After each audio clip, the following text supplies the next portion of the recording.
Hello friends, welcome back to my YouTube channel B Tech Galaxy.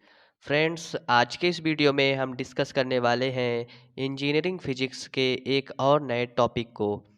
Friends, इसके पहले हमने एक वीडियो अपलोड किया था जो कि था निकोल प्रिज्म पर।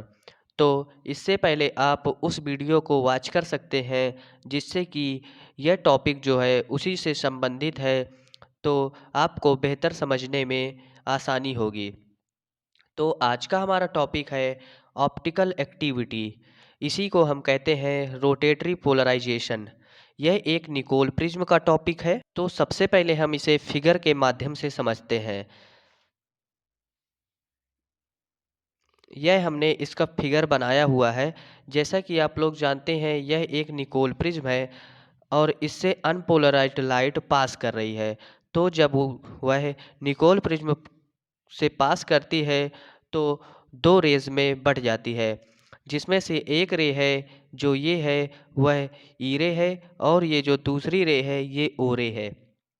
तो जो ई रे के वाइब्रेशंस होते हैं वो प्लेन ऑफ द पेपर होते हैं, और जो ओ रे की वाइब्रेशंस होते हैं वह perpendicular to the plane of the paper होते हैं, जैसा कि आप इस वीडियो में देख सकते हैं।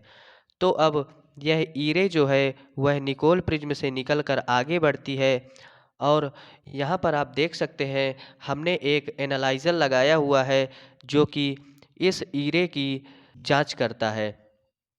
तो आप देख सकते हैं यहाँ पर हमने बीच में एक और मटेरियल रखा हुआ है। इसी के बारे में आज हम डिस्कस करने वाले हैं। यह जो मटेरियल है यह रखा हुआ है क्वार्ट्स। इसे हम कहते हैं ऑप्टिकल एक्टिव सब्सटेंस। इसी के बारे में हम आज डिस्कस करने वाले हैं। तो यह जो ई रे है जो निकोल प्रिज्म से आती है, जब यह ऑप्टिकल एक्टिव सब्सटेंस से पास करती है तो यह कुछ एंगल पे मुड़ जाती है। इसी फिनोमिना को कहते हैं ऑप्टिकल एक्टिव सब्सटेंस। यानी कि आज हम इसी के बारे में डिस्कस करने वाले हैं। अब आप देख सकते हैं कि ये जो प्लेन ऑफ द वाइब्रेशन है यह बिल्कुल सीधे आ रही थी, लेकिन जब यह क्वाड से गुजरती हैं तो यह कुछ एंगल पर मुड़ जाती हैं, जैसा कि आप इस फिगर पे देख सकते हैं। तो आज हम इसी के बारे में देखने वाले हैं। तो सबसे पहले हम इसकी थ्योरी से समझते हैं।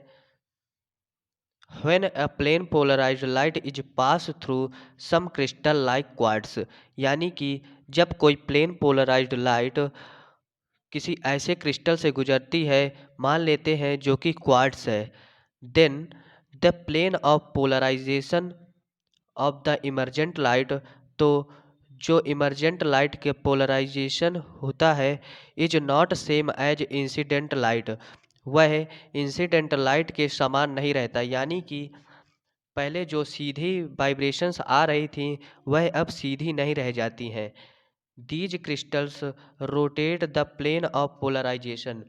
ऐसे क्रिस्टल जो प्लेन ऑफ पोलराइजेशन को रोटेट कर देते हैं, यानी कि किसी एंगल पर मोड़ देते हैं ऑफ इंसिडेंट लाइट, जो कि लाइट निकोल प्रिज्म से आती है। This phenomena is called optical rotation और ऑप्टिकल एक्टिविटी। इसी फिनोमिना को कहते हैं हम ऑप्टिकल एक्टिविटी तथा रोटेटरी पोलराइजेशन, तथा इसी को हम कहते हैं ऑप्टिकल रोटेशन। यानी कि अगर हम इसे थोड़ा ऊपरी भाग से समझें तो हम कह सकते हैं कि जो लाइट निकोल प्रिज्म से होकर आगे गुजरती है, अगर हम उसके सामने कोई ऑप्टिकल एक्टिव सब्सटेंस लगा देते हैं तो वह वाइब्रेशन को किसी एंगल पर मोड़ देती है। अब हम यहाँ पर देख सकते हैं कि ये जो एंगल हमने बनाए हुए हैं ये दाएं साइड मुड़े हुए हैं, लेकिन यही एंगल बाएं साइड भी मुड़ सकते हैं। तो इसी के आधार पर जो ऑप्टिकल एक्टिव सब्सटेंस होते हैं वह दो टाइप के होते हैं। एक वो होते हैं जो वाइब्रेशन को दाएं साइड मोड़ देते हैं, और एक वो होते हैं जो वाइब्रेशंस को बाएं साइड मोड़ देते हैं। तो इन दोनों ऑप्टिकल एक्टिव सब्सटेंस को हम एक एक करके समझते हैं। तो पहला है हमारा डेक्स्ट्रो रोटेटरी सब्सटेंस, जिसे हम राइट हैंडेड कहते हैं। आपको नाम से ही समझ में आ रहा होगा, राइट हैंडेड यानी कि वाइब्रेशंस को जो दाएं साइड मोड़ देते हैं उन्हें कहते हैं डेक्स्ट्रो रोटेटरी सबस्टांस। इसकी थ्योरी में क्या लिखेंगे? The substance which rotate the plane of polarisation towards right in clockwise direction are called dextro rotatory substance.